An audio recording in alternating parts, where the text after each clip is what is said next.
Hold still. Here comes an all-new Boy Meets World on ABC. When this Man. boy meets world,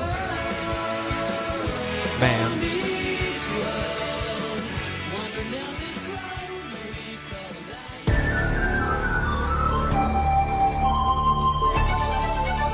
life. Hello and welcome to episode 2 of the Man Meets World podcast. I am your host, the man that is meeting the world. My name is Brandon. At the time I am recording this, episode 1 has been available for only 5 days, and I have to say I'm completely blown away by the response it has received. Thank you to everybody who has already subscribed to the show. If you have not yet subscribed, but you downloaded or streamed episode 1, I thank you as well. I want to give a specific shout out to Ashley Johnson, who is at Ashes2Ashes on Twitter. She was, 1, the first person to interact with me on Twitter, and 2, and most importantly, the first person to write a review for Man Meets World on iTunes, a 5-star review no less. So thank you, Ashley. I greatly appreciate it. And if you are listening for the first time, I also want to thank you and, of course, welcome you to Man Meets World.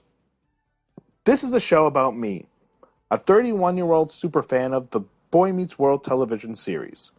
I am watching every episode in chronological order and then dissecting each episode for your listening pleasure.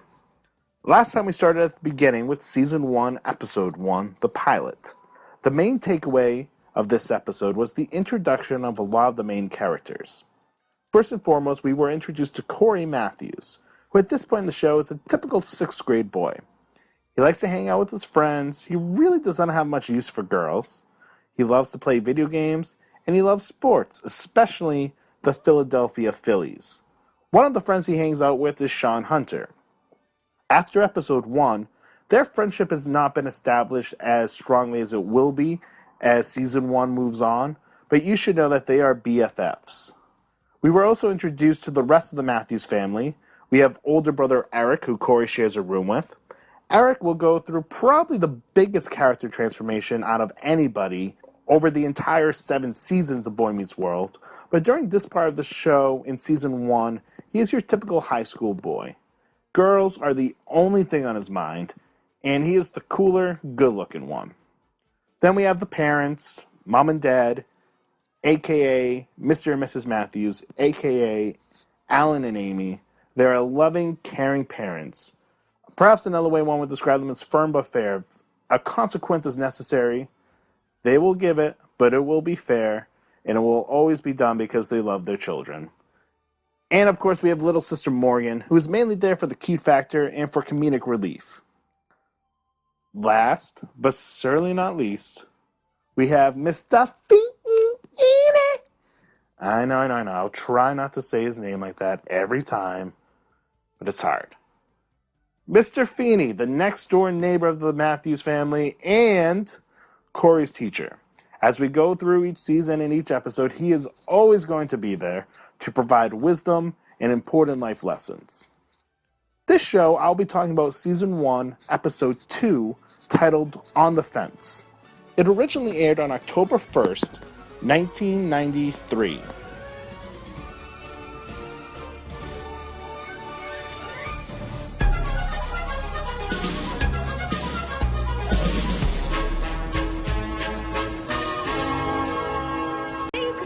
Superhero to be your dad, who would you choose? Batman, no question. Live in a cool cave, borrow the Batmobile. He lets Robin hang out with him and play with all his stuff. And Robin's not even his real kid. He's his ward.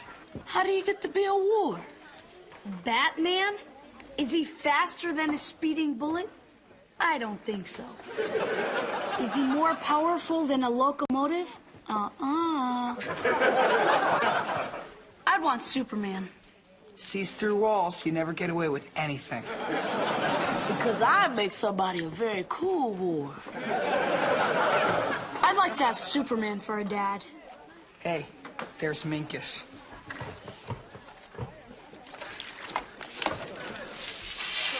Ow.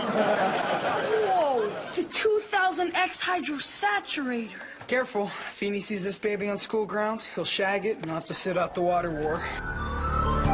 Much like the pilot, this episode starts in the school cafeteria. Now, I mentioned before that there seems to be a school with only 2 rooms, the cafeteria and Mr. Feeny's classroom. So we start in what I guess is room number 1, the caf. So we see Corey, Sean, and a random third person at a table. I mentioned last episode that while we might remember it just being Corey and Sean, sometimes in season 1 it was just Corey and Sean, and other times it was Corey, Sean, and another random person. Last episode, it was Nicholas. This episode, it's a character named Ellis. Now, Nicholas from the pilot looked familiar to me. When I went to imdb.com, turns out I recognized him because he was Squints from the movie The Sandlot. Ellis really did not look familiar to me other than the fact that I remembered him from season 1 of Boy Meets World, but I still looked him up on imdb.com, and he is played by an actor named Dewan Guy, and which sounds, by the way, like the wrong guy, but Dewan Guy. And turns out he had bit parts in a lot of hit 90s TV series like Baywatch, The Fresh Prince of Bel-Air, Sister Sister, In Living Color, Beverly Hills 90210, and while it was not a series, he was also in the movie Little Giants, which was a great 90s movie. And his most recent IMDb credits from 2015, something called The Ortega Show. I had never heard of it. I Googled it. Really could not find out any information about it. Seems like they filmed the pilot. Not sure if it ever made it to air. If you know anything about The Ortega Show, message me on Twitter at MMWPod, because I really have no clue what it is. So, Corey, Sean, and Ellis are sitting around the table, and they are having a debate about superheroes. Now, my cousin Mike, who produces and edits the show and is also the founder of Fans Not Experts, will be happy to know that Corey and Sean are big DC fans. In fact, they're having a very timely debate because a recent movie that came out and was a big hit was Batman vs. Superman, and this is the exact debate they're having. By the way, if you're interested, if you want to know, Sean was for Batman and Corey was for Superman. In fact, and this is going to be important later, Corey makes the statement, "I would like to have Superman as a dad."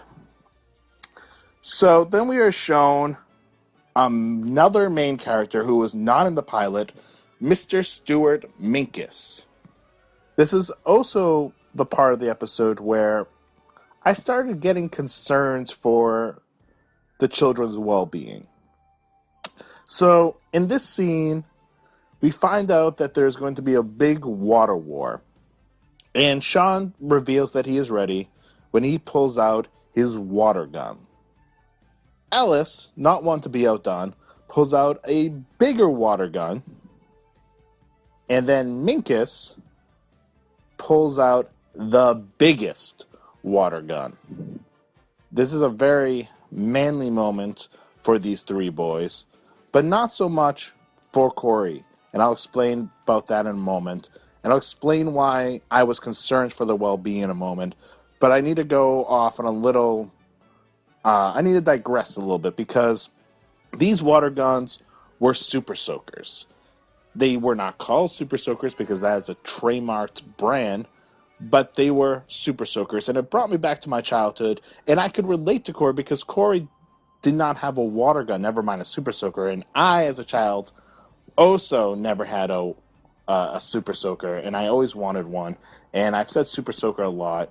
I'm going to see how many times I can say Super Soaker. Super Soaker. Super Soaker. All right, I'll stop. I did have Nerf guns, though. Nerf guns were a lot of fun. But again, I am digressing a little too much now. So back to the episode. We have the water gun debate. Sean pulls out his. Alice pulls out, this sounds really bad out of context, pulls out a bigger one, and then Minkus pulls out the biggest. So Corey says, who needs a water gun when you have water balloons? He goes to the water fountain, he starts making one, but before he does, he turns around and literally everybody in the cafeteria has a Super Soaker pointed at him. So this is when I started getting concerned about the children's well-being. So, and it raised 3 questions. Question 1, how does every kid in the school have a super soaker? Question 2, how does every kid in the school sneak in a super soaker and then proceed to sneak it around while they carry it around with them all day? And then third of all, and this is where the well-being comes into play, where is the adult supervision? Obviously, when I originally watched this show, I really thought nothing of it. But now I am a 31-year-old man. I am a teacher. That is my day job. I am a teacher. And if a room full of children were left unattended, that is a fireable offense. In fact, it is illegal. If I am in a classroom, scheduled to be in a classroom or scheduled to be in a cafeteria, that is my legal responsibility. If I leave and something happens to those children, I will be held legally responsible. I know this is boring, and I know it's silly, but this is where my mind goes now as a 31-year-old man. This is how I view Boy Meets World differently sometimes, or television differently sometimes. But lo and behold, everybody has a super soaker, and they all start spraying Corey. And then finally, an adult shows up. Mr. Feeny walks in. Now, it's no fault of Mr. Feeny. He's a great teacher. He does his job well. He does what he needs to do. It's not his fault that he is apparently the only adult on duty in this entire school. Then again, I guess the school's only 2 rooms, so one adult might suffice. But he walks into the cafeteria, looking down at his tray, and everybody immediately hides their super soaker so nobody gets caught. But of course, Corey is now soaking wet because everybody was spraying him with water. And Mr. Feeny goes, Mr. Matthews, the drinking fountain is not a toy.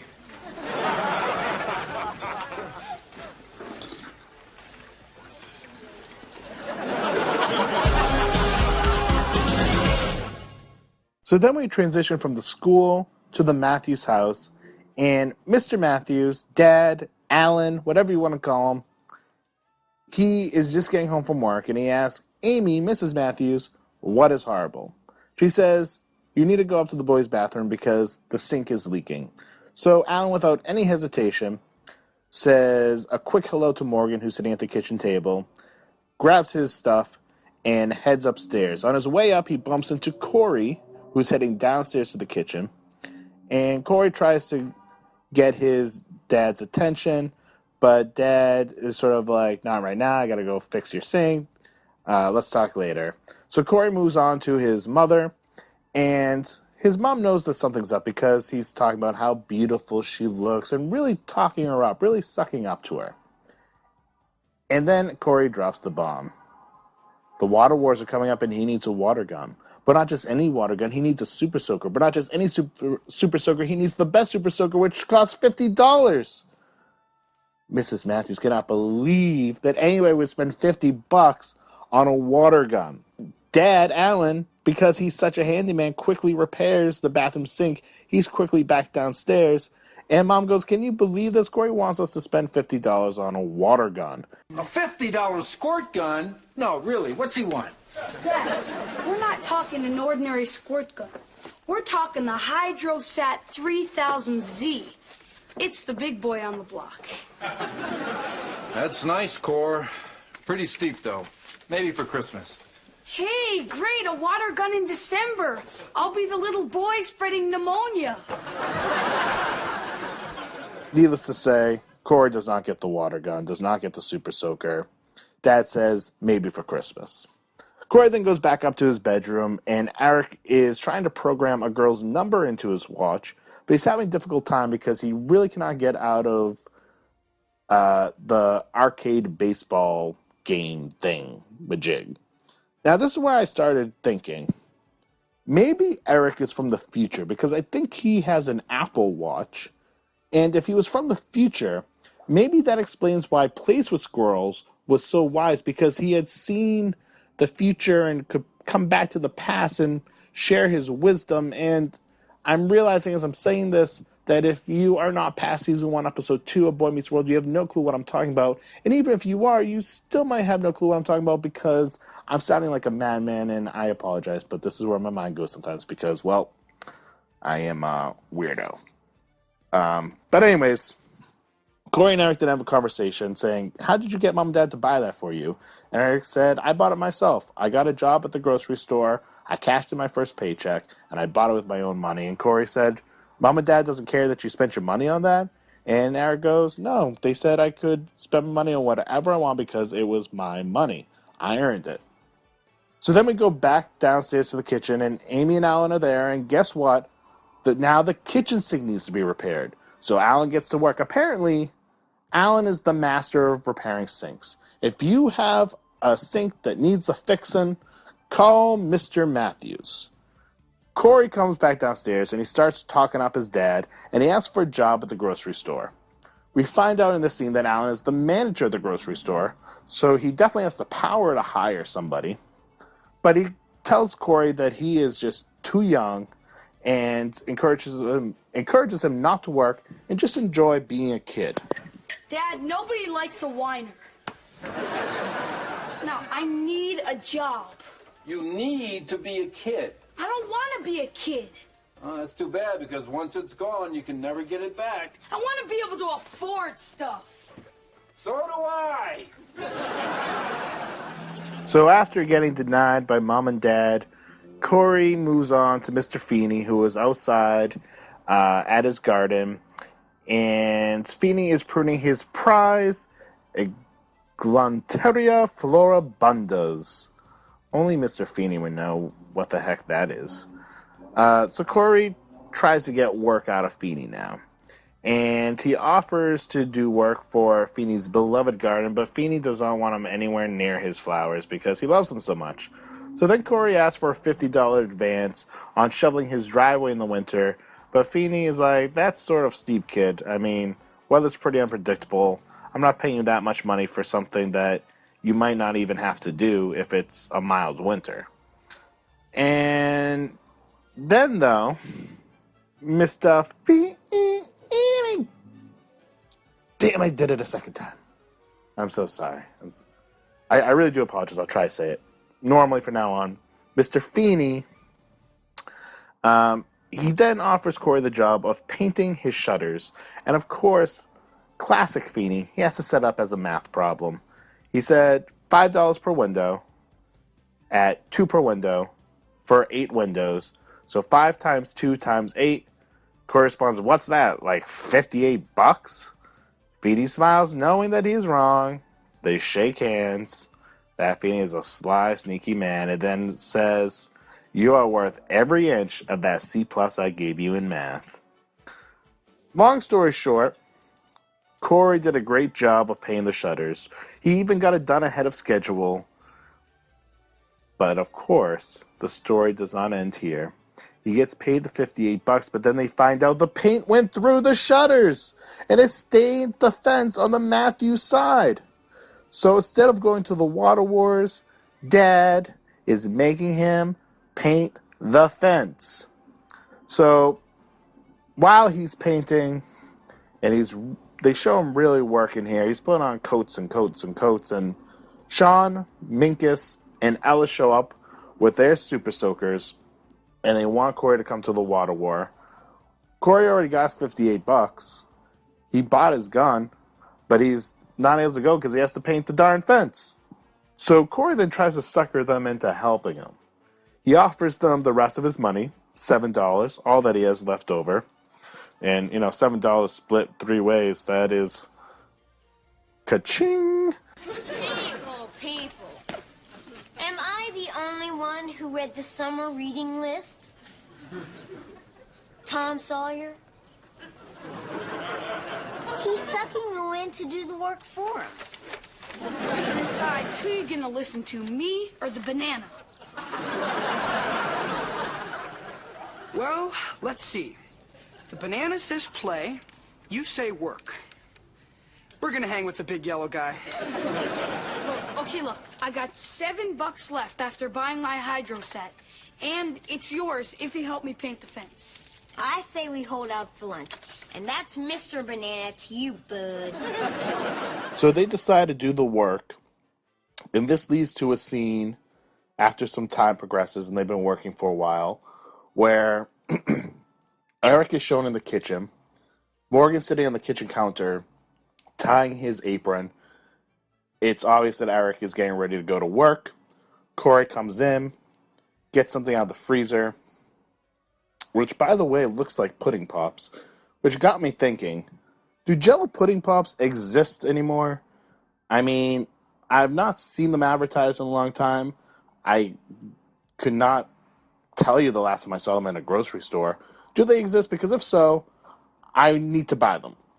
I mean, there was chocolate, there was vanilla, or my personal favorite, chocolate and vanilla. If they exist, if you can provide evidence to me, please tweet me at MMWPod. Do Jell-O pudding pops exist? I need to know. So Corey and Eric in this scene start bitching and moaning about how hard work life is and how hard it is being adults. And Morgan asks Corey for a pudding pop. Corey just sticks it in her mouth and says, "Great, another mouth to feed." So Corey then goes back outside. He gives the pudding pops to his boys, Sean, Ellis, Minkus.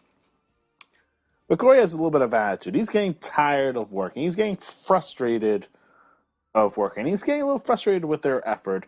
And quite frankly, they don't like his attitude. They decide they're going to bail and try to catch the water wars before it's dark. And they leave him high and dry. Feeny then comes out and sees a paint trip on his side of the fence that he wants fixed. Corey literally collapses on the ground. Alan, who's just arriving home from work, goes, "What did you do to my kid, George?" Corey responds, "Overworked, stress-related injury." Feeny then tells Alan, "My father taught me the importance of work ethic and taught me good work ethic and made me work from dusk to dawn, and look how I came out." And then goes back inside his house, and as soon as he is out of sight, Alan replies, "I don't want you working anymore."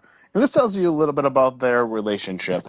Alan, Mr. Matthews, and Mr. Feeny, they have a bit of an interesting relationship where they are good neighbors to each other, they're friendly to each other, but they have conflicting views sometimes.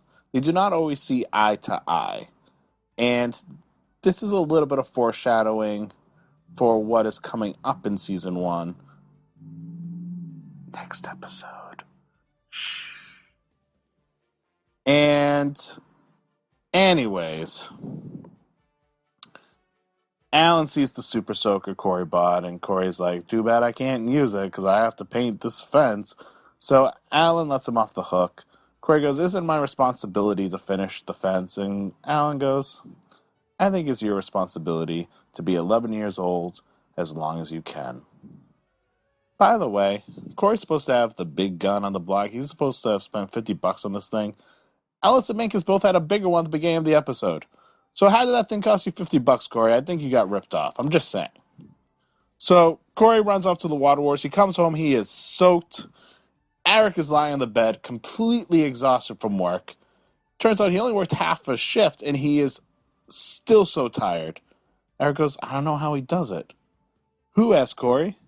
"Dad," Eric replies. 12-hour shifts, never sits, eats his lunch standing up, never takes a break. It's like he's not human.